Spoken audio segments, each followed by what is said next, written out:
Chapter 3: The Value of Diligence and Its Rewards. Section 1: Opening: The Wisdom Frequency. Welcome back to the Wisdom Lab on NovaLogos Audio English.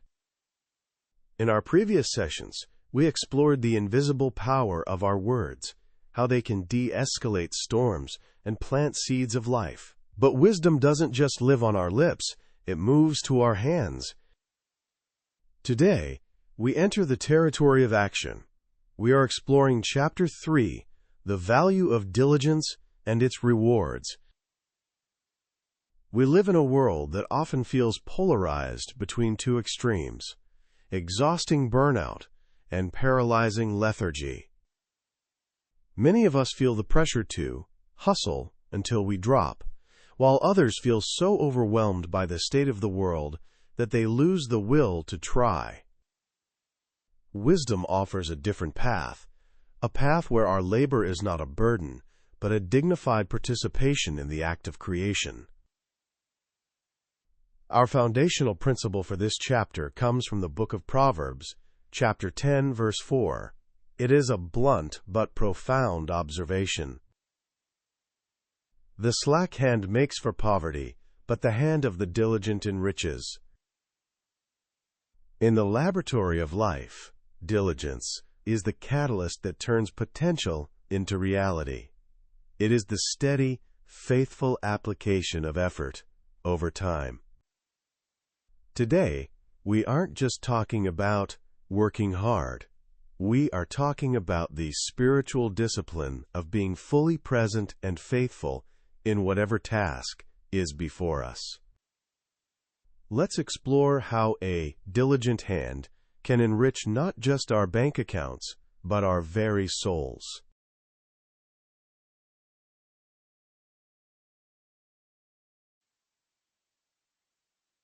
Section 2: The Verses: Wisdom in Multi-Angles. Diligence in the Scriptures is never just about blind ambition. It is rooted in the character of the worker. To see the full picture, let's look at a beautiful verse from the Book of Wisdom, chapter 3, verse 15. For the fruit of noble labors is glorious, and the root of prudence never fails. Notice the word noble. Wisdom suggests that when we work with integrity and purpose, the fruit or the result isn't just a paycheck, it is glorious. It carries a weight of beauty and divine approval. The root of prudence refers to the wisdom that guides our work, ensuring it is directed toward what is truly good. Now, let's look at the practical warning found in the Book of Proverbs, chapter 13, verse 4. The soul of the sluggard craves and gets nothing, while the soul of the diligent is richly supplied. This verse highlights the psychological pain of laziness. The sluggard, the one who avoids effort, isn't at peace. They are plagued by craving, but have no harvest. Diligence, however, creates a state of being, richly supplied. This doesn't just mean material wealth, it means a sense of internal satisfaction and readiness. Finally, we find a profound connection between our earthly work and our spiritual standing in the Book of Proverbs, chapter 22, verse 29. Do you see a man skillful in his work? He will stand before kings. He will not stand before obscure men. The word skillful here implies a person who has practiced their craft with diligence. Excellence in our daily work is a form of witness. Whether you are cleaning a house, writing code, or caring for a child, doing it with diligence elevates the task from obscurity to a position of honor before the divine King.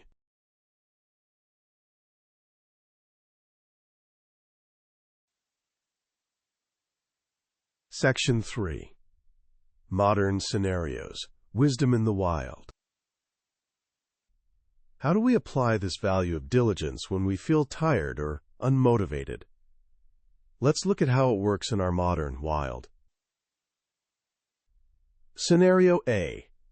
The invisible task. Imagine you have a project at work or a chore at home that no one will see. It's a tedious spreadsheet or a corner of the house that remains hidden. The slack hand would do just enough to get by, leaving errors or clutter where no one notices.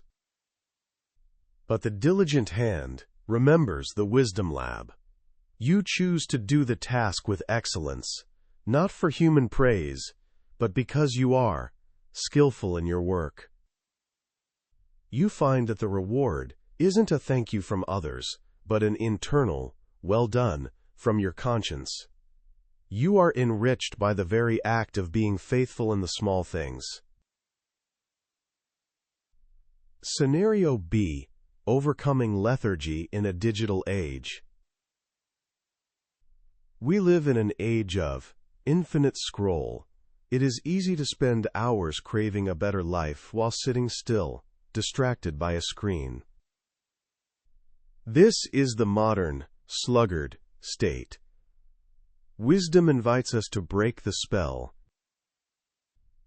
Applying diligence might mean setting the phone aside to spend 30 minutes focused on a long-term goal, learning a language, reading a book, or tending a garden. The rich supply comes at the end of those 30 minutes, when you feel a sense of agency and life, rather than the nothing that comes from passive craving. Diligence is the bridge from I wish to I am.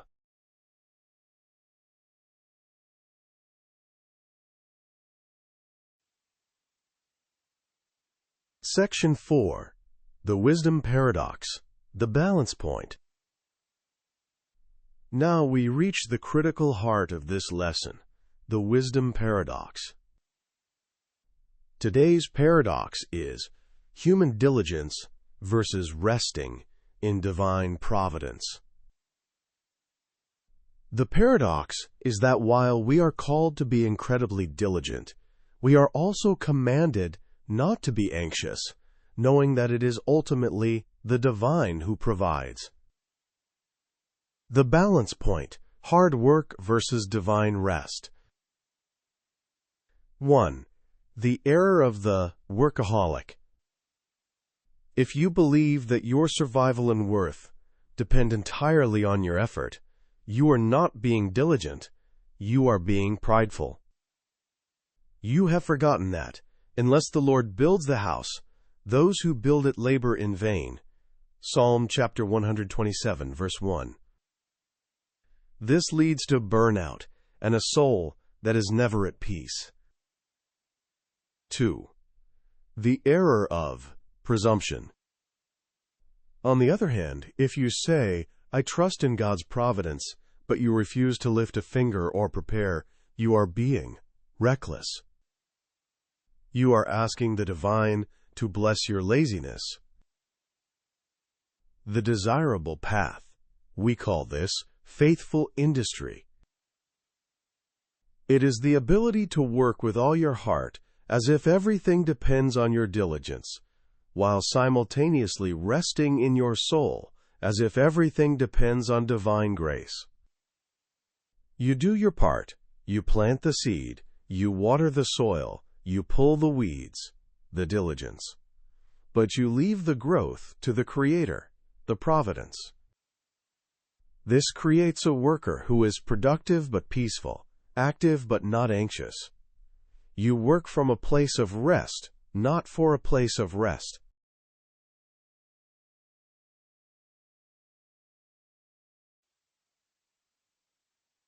Section 5. Language Masterclass. The Structure of Wisdom. Let's look at the English of these proverbs to enhance your skillful use of the language. A. The slack hand and the diligent hand. In English, we often use body parts to describe character traits. A slack hand.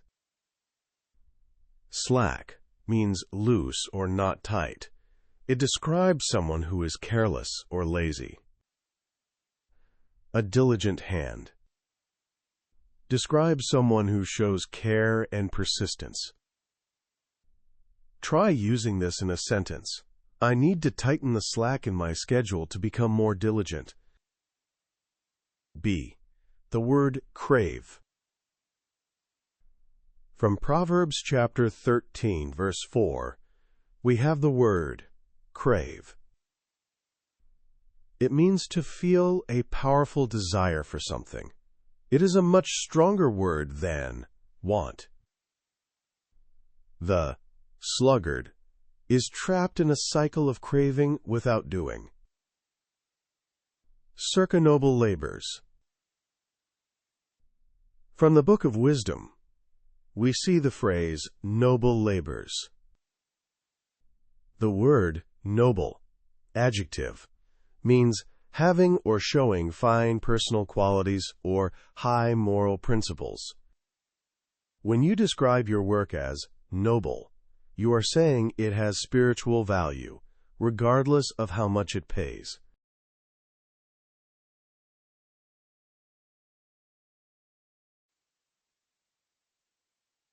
Section 6. Closing.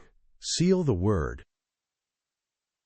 As we finish our third session in the Wisdom Lab, I want to challenge you to find one obscure task today and do it with skillful diligence. Don't do it for the boss, the spouse, or the followers. Do it as a prayer.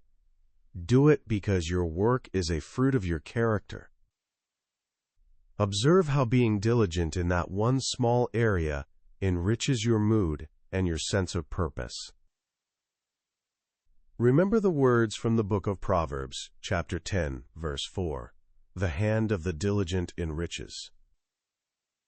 May you find the balance today between working with a gre, noble hand, and resting in the gre, heart of the Father. In chapter 4, we will look at the shadow that often follows success, the pitfalls of pride and the beauty of humility. We will explore how to stay grounded when we finally see the fruit of our labors. If you are ready to work with diligence today, please like this video and subscribe to NovaLogos Audio English. Let's build something glorious together. Until next time, be industrious and walk in peace. Goodbye.